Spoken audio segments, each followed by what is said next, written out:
Mnogi ne idu na more, ne samo dakle zato što nemaju para, nego zato što su malo punački.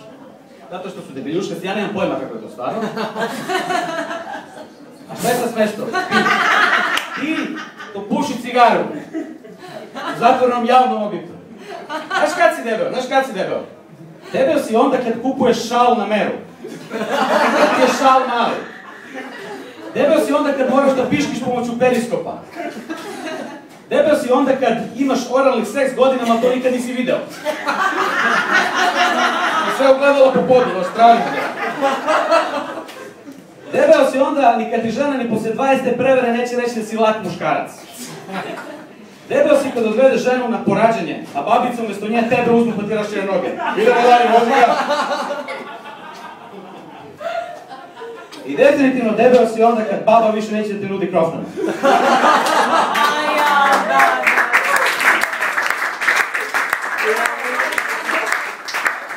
A, to ti rekao, 5 godina, uzmi krofn, 10 godina, uzmi krofn, 20 godina, mršu pičku me. Ja sam pokušavao stvarno da smršam, ali moj problem sa mršavanjem je bio uvek taj što sam išao za ovim celebrity. Dr. Phil Wood, on je bio prvi instruktor, znate ga, to je ono što je dobio sina 3,300 kg, posle 7 dana dečko imao 3 kg.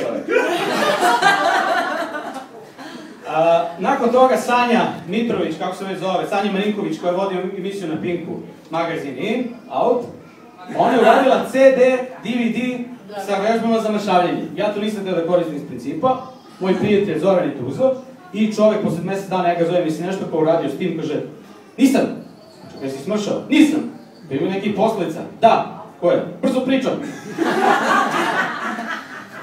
Naravno, kraljica celebrity dijete Božen Cosmetics, ne znam koliko ima ovde starijih od 20 godina, to je ona gospođica koja ima 120 kg i plavu kosu, a nije Boki 13, i ima scena gde ona reklamira Bio 6 za mršavanje i vozi se na skuteru. Vozi se na skokodi, Palma, recimo Dragan Matović Palma reklamirao gel za kosu.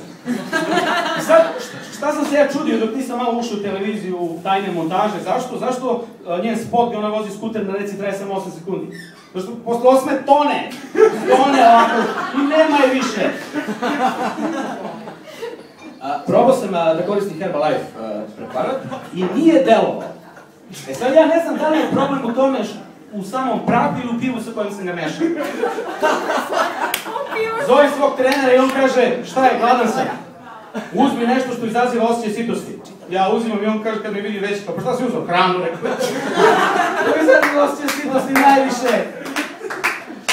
Bio sam jedan Herbalife žurci koji u početku iskreno, kad sam bio tamo, osjećao sam se kao da sam Adolf Hitler u izraelskoj bolnici.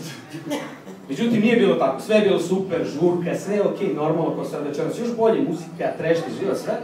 I onda ljudi krenu da mi prilaze, jedan kaže, na kom si programu? Uglavnom na Pinku. On je gledao ono kao, sad, pa dolazi drugi kao, koji su rezultati? Rekao, pa Bayern prošao, za ove druge nisam gledao. I to je razgovor kao, rezultati program. I onda se pojavlja jedna ovako gospođica koja kaže, šta mi koliko imam godina? Ja gledam, znači dao bio 60 u Kalgonu, nije bi dao više. Rekao, 42. Ja imam 43.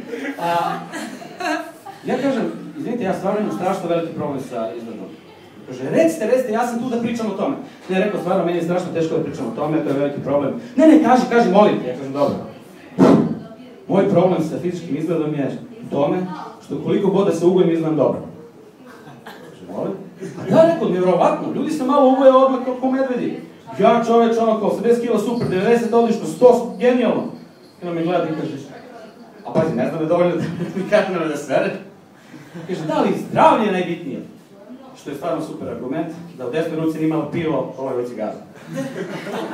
Ipak, problem sa gojaznošću, generalno ljudi nije more, nisu devojke, ništa od toga, problem je u proporciji i disproporciji.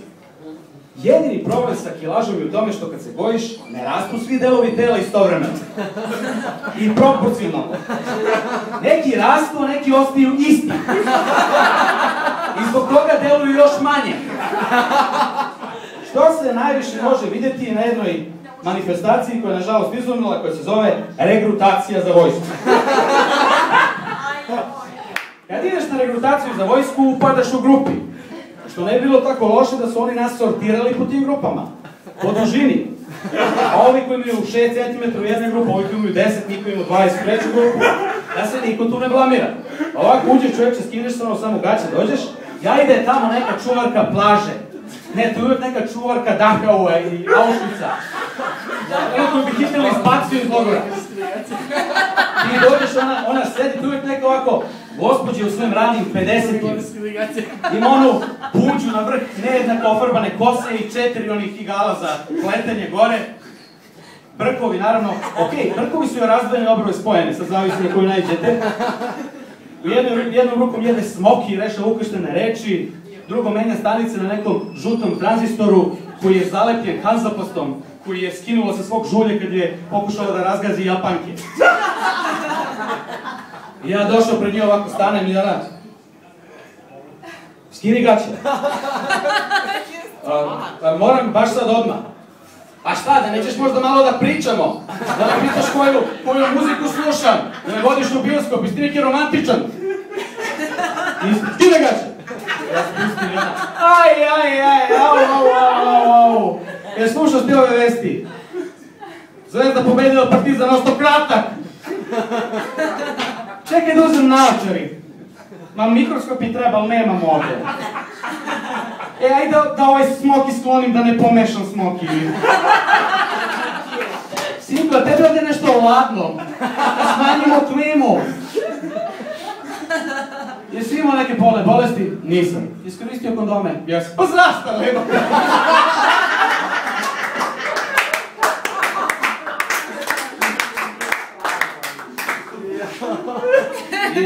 I onda uzme nešto da piše i kaže, primljen si, ali znaš šta?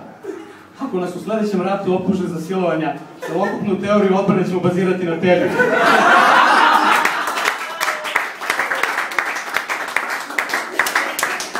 I ti da vam misliš sve je prošlo, sve je otišlo, taman dođeš do vrata i samo čuješ, sine, presjećete, bolje bi ti bilo da si romantičan.